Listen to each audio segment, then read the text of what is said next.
Salamat Lord kahit sa maraming pagsubok na dumadating man sa atin, sa mga taong nagbulag-bulagan sa mga ginagawa natin. Thank you Lord kahit hindi mo kaming lahat pinanghinaan ng loob. Patuloy kaming lumalaban kasi nandyan ka palagi. Alam namin na hindi mo kami pababayaan at ikaw po ay hindi nagbulag-bulagan. Ikaw po ay nakikita sa lahat ng mga ginagawa namin. Kaya maraming salamat Lord. Thank you Pastor. Thank you sa platform na ito. Thank you so much Madam. Lagi ka pong nagpapaalala sa akin. Maraming salamat. At yun lamang po. Magandang gabi sa ating lahat. God bless us all. Sino pa po ang gustong magpasalamat? Tita B. Yan. Okay. Praise God. Hallelujah. Thank you sa Lord, sa kanyang word. Salamat po, Pastor. Salamat sa Panginoon. Talagang naparito siya para sa ating mga makasalanan. Kaya talagang nagpapasalamat tayo sa Panginoon kasi sinave niya tayo sa sakripisyo na ginawa ng Panginoon, sa mga sakit na naranasan niya. Talagang walang makakatumbas o makakahigit sa kabutihan at pagmamahal ng Panginoon para sa atin. Mag-open mic lang po yung nasa taas. Tita V. Okay. Rinig po. Hello po, Miss Emmy. Pastor June, Mama Lala, Mamo, Tita V. I just wanted to share what happened to me this afternoon. So I just wanted to share the goodness of God. Kasi talagang I was really saved today. So, kasi nga, I'm having my part-time. So today, kanina pala, it was just out of the blue na biglang nag-power interruption sa building ng pinag-part-time ko. And then we are like in the 9th floor. So nasa 9th floor kami, so hindi nagana lahat. Like the elevator, patay yung ilaw. And then 20 minutes after, kailangan kong bumaba para sunduin ang aking alaga kasi pauwi na nga siya. So, ang ginawa ko, along with my daughter, nag-stairs kami. So, ang iniisip ko, 9th floor lang naman ito, so kaya namin to. But hindi ko siya na-calculate na sa 9th floor pala, meron pa pala kaming dadaanan na parking. So, dadaan pa kami ng parking 1, parking 5 to ground floor. Sorry po. Pero, na-push naman talaga namin. So, nakababa kami doon, nakapunta kami on the early time kami at nasama namin lahat ang mga taong nasa building na yon na bumaba din, waiting for mga anak nila, waiting for the sundo at yung iba na stuck nga din na hindi makaakyat kasi hanggang 13th floor pa yung building. So yun, fast forward, dumating nga yung alaga ko and then kasi there's no sabi na what time babalik, ganyan. So tumawag yung papa ng alaga ko, sabi niya, sige te, dalhin mo na lang yung bata sa inyo kasi nga hindi kami pwede magstay long doon kasi the humid and the weather kanina is like 42. So talagang hindi makaya ng mga bata. So ang ginawa ko naman kasi alam mo yung mawawala tayo sa passing. Yun nga yung sinabi na don't just rely on your own capacity and understanding. At talagang nawala ako kanina. Kasi ang ginawa ko, iniwan ko silang dalawa. Sinabi ko, sige, you will stay here. I will go up. I will get my susi sa bahay. Then I will get the wallet. Then pupunta kami sa bahay nga. Dadalhin ko yung bata. So, umakyat ako ulit sa like, hindi siya 9th floor, more than 9th floor pa. Siguro 15th floor na. Dumating na ako sa mga 6th floor, na-feel ko na siya, na heavy na talaga. Sabi ko, hala, parang hindi ko na talaga kaya to. Dumating na ako sa 7th floor, nakita ko na yung tao coming from sa baba. Sabi niya, it's okay, the electricity is fine, the lift is okay. So, okay na daw yung elevator. Hindi ko alam kung bakit umakyat pa rin ako sa hagdanan, papunta pa rin ako sa 9th floor.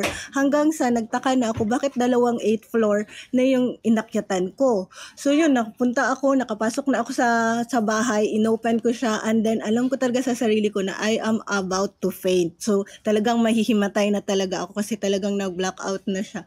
Nag-blackout na yung paligid ko. Sabi ko, Lord, help me kasi may 2 bata pa sa baba.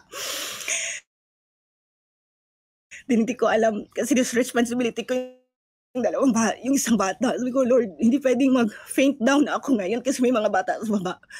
Tapos yun, parang na-retrieve ko yung sarili ko na parang may ano talaga sa akin na, oh, sige, okay ka na, bumaba ka na.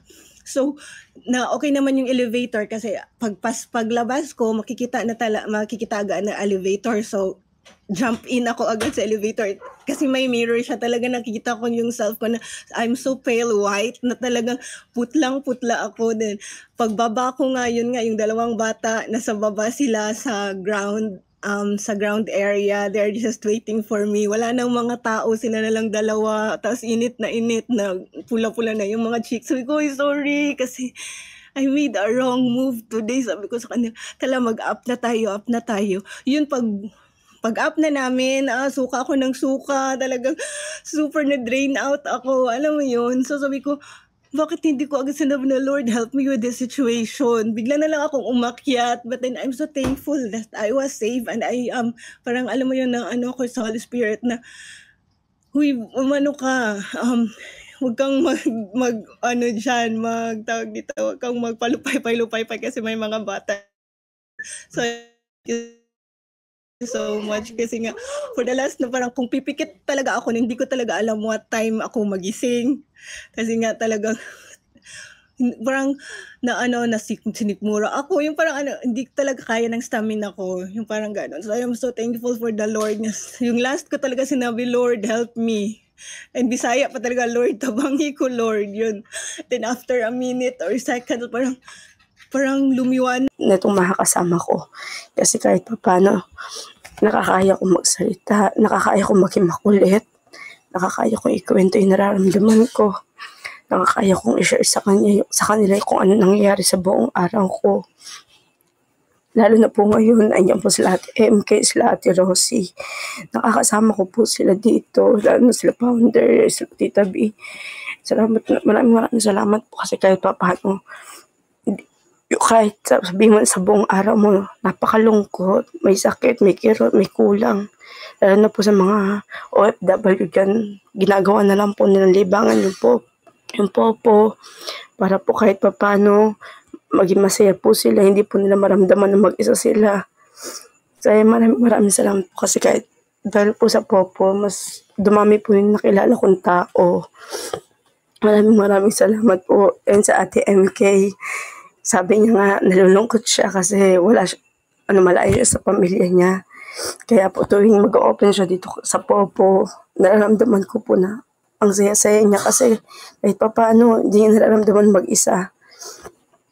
Kasi may nakakausap siya dito. Lalo yung mga OFW po, naging malaking tulong po yung Popo, hindi lang po para makaipon, para rin po may makapitan, may mapagkwentuhan. Lalo na po yung mga laging nalulungkot. May nasasabihan po sila. Kagakaroon po sila ng kaibigan dito kay Popo. Maraming salamat po, Lord. Kasi kahit pa paano, andyan po kayo palagi para sa amin. Lahat ng sakit po na nararamdaman po namin, inaalis niyo po. Lahat po ng kirot, lahat po ng sama, hinanakit, inaalis niyo po. Pinapalitan niyo po ng masayang. Maraming salamat, Panginoon. Maraming Scroll down. Then napansin ko po itong Aegis MA Agency, which is parang na-curious ako about words of God. And then I was listening hanggang sa nagkaroon na ng comment section sa baba, like it's like something special. It's nakakagaan ng loob. It's not about earning here, and also it's about to build a family member sa EJMA agency. And bilang si Bubbly to Quick Abby, I'm so very proud na naging members po ako dito. So, nakaka-bless, super bless. And of course, I want to thank to Ma'am Emmy, ang pinakamamahal po natin na Ma'am Founder. Thank you for sharing your amazing life and also inspirational life for us and also to all others members as EJ's members. So, yun lang po. God bless po sa inyong lahat. Thank you, Lord. Thank Abby. Jomar. Click number 6, Jomar. Go, Jomar. Hello po, magandang gabi sa atin, magandang umaga sa iyo Pastor, Ma'am Amy. Ang sa akin lang po is ang matikawi ko about sa, yun nga, yung nagbulag-bulagan. Kasi nga po, past few weeks is, share ko lang po sa naranasan ko po is about sa simbahan namin. Kasi nga po is, Nahulog ka. realize ko at saka na tumatak talaga sa isip ko yung dapat nga hindi tayo magbulag-bulagan kasi kahit alam naman natin na mali na sumagot sa nakakatanda pero ginawa ko pa rin na nagsagot-sagot sa matanda kahit alam ko na mali. Doon talaga parang nagtatak sa akin na uy, parang na-touch talaga ako sa mga sinabi ni Pastor kanina na yun nga, kailangan talaga natin wag magbulag-bulagan kasi sa ganyang paraan is kumbaga tayo madagdagan yung mga hindi natin magandang mga gawain. Yun nga sabi ko na sanang nga buti hindi ko talaga napigilin yung sarili ko na magsagot-sagot sa matanda kasi hindi ko na naisip na nakakatanda siya sa akin kaya hindi ko na din inisip na mali yung ginawa ko kaya yun nga hanggang ngayon iniisip ko pa na tama ba yun o nagtatanong talaga ako sa sarili ko nga bakit ko yun nagawa, alam kong mali, sinagot-sagot ko pa rin. Kumbaga sa kalubluban ko is mabigat masyado sa kalooban ko na hanggang ngayon dinadala ko pa rin na sa mga ginagawa ko kaya yun parang narinig ko yung sinabi ni Pastor kanina, parang sinabi ko, uy, tama talaga sa akin na dapat talaga kung sa nagawa ko dati is yung pagsagot-sagot ko sa sa mas matanda sa akin is kailangan ko talagang humingi ng tawad. Kaya ngayon na-realize ko na mali talaga yung ginawa ko na nagbulag-bulagan ako sa isang bagay na hindi naman dapat gawin kasi malaking kasalanan. Yun lang po at magandang gabi sa atin lahat. Thank you, Jomar. Hello po, good evening po sa inyong lahat, Ma'am Amy, Mama Lala, Pastor John, Mamo, Ma'am Shi, at sa lahat ng nandito ngayon sa AG member. Magandang gabi po, magandang umaga po. Magpapasalamat lang po ako sa Panginoon na hindi niya po ako pinabayaan.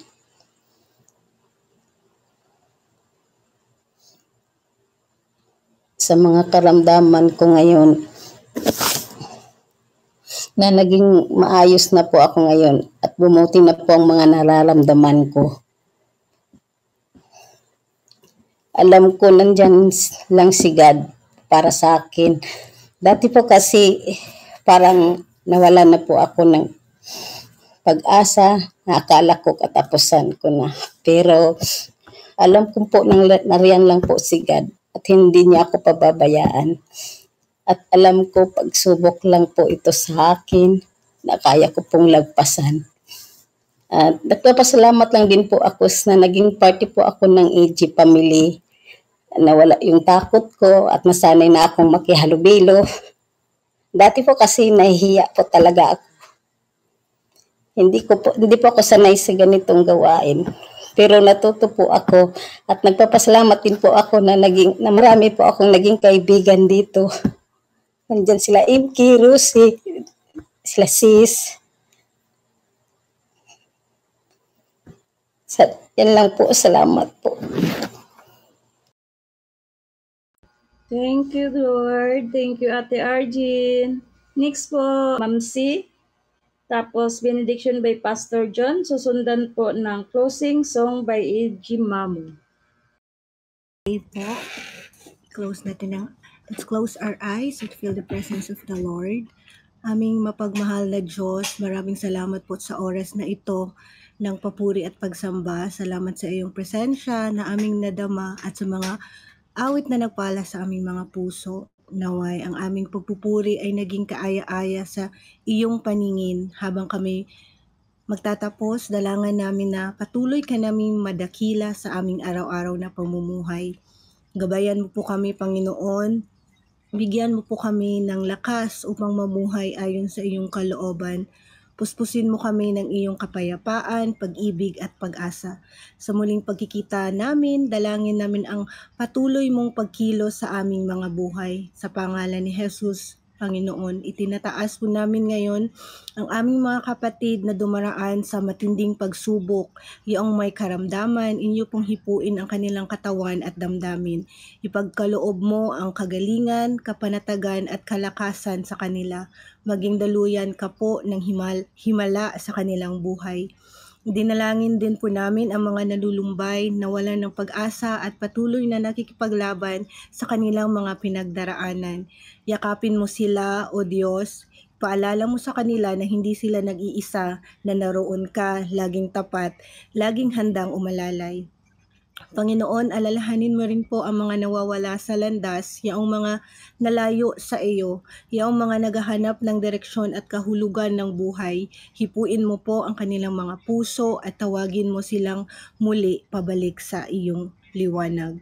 At para sa aming lahat na narito, naway hindi lamang sa oras ng pagsamba ka naming maitaas, kundi sa bawat hakbang ng aming araw-araw na buhay. Turuan mo kaming maging ilaw sa mundong ito. Daluyan ng iyong pagmamahal at katotohanan. Salamat po sa inyong kabutihan at katapatan. Sa inyo ang lahat ng papuri, parangal at pagsamba. Amang nasa langit, maraming salamat po sa inyong kabutihan at habag. Alam ko pong ako'y nasa panganib kanina, ngunit sa kabila ng lahat, kayo po ang naging talasag ko at tagapagligtas. Hindi ko po alam kung ano ang maaaring mangyari kung wala kayo sa aking tabi. Pinotektahan niyo po ako, kaya't ako'y takot at nangihina. Inilayo niyo ako sa kapahamakan at binigyan ng panibagong pagkakataon. Panginoon, ako'y lubos na nagpapasalamat. Ang buhay kong ito ay patunay ng inyong kapangyarihan at pag-ibig. Naway hindi ko ito aksayahin, kundi gamitin sa paglingkod at papuri sa inyo. Patuloy po ninyo akong ingatan sa mga susunod na araw. Ikaw lamang ang aking kanlungan at tagapagtanggol sa pangalan ni Jesus. Amen. Para sa ating bendisyon, tanggapin po natin ang salita ng Diyos. Sa Kanya na makapag-iingat sa atin upang hindi tayo magkasala at makakapagharap sa atin ng walang kapintasan at may malaking kagalakan sa Kanyang kaluwalhatian. Sa iisang Diyos na ating tagapagligtas sa pamamagitan ni Hesukristo na ating Panginoon. Sa Kanya ang kaluwalhatian, kadakilaan, kapamahalaan, at kapangyarihan mula pa noong una, ngayon, at magpakailanman. Lahat ng mga anak ng Diyos ay magsabing Amen. Amen. Patuloy po. Hallelujah. Praise God. Yes, Jesus.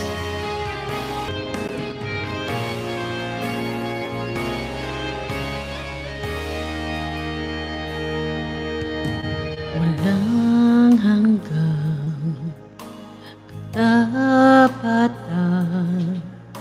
Sa buhay ko'y lagi mong laan. Narito dahil sa biyaya mo, habang buhay magpupuri sa'yo. Walang hanggang katapatan. Sa buhay ko'y lagi mong laan. Narito dahil sa biyaya mo, habang buhay magpupuri sa'yo. Pupurihin ka sa awit, tataas ang aking tinig. Tatanghal sa buhay ko'y tanging ikaw, O Diyos.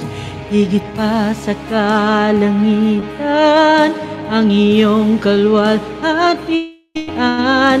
Kadakilan mo'y di mapapantayan. Walang hanggang katapatan.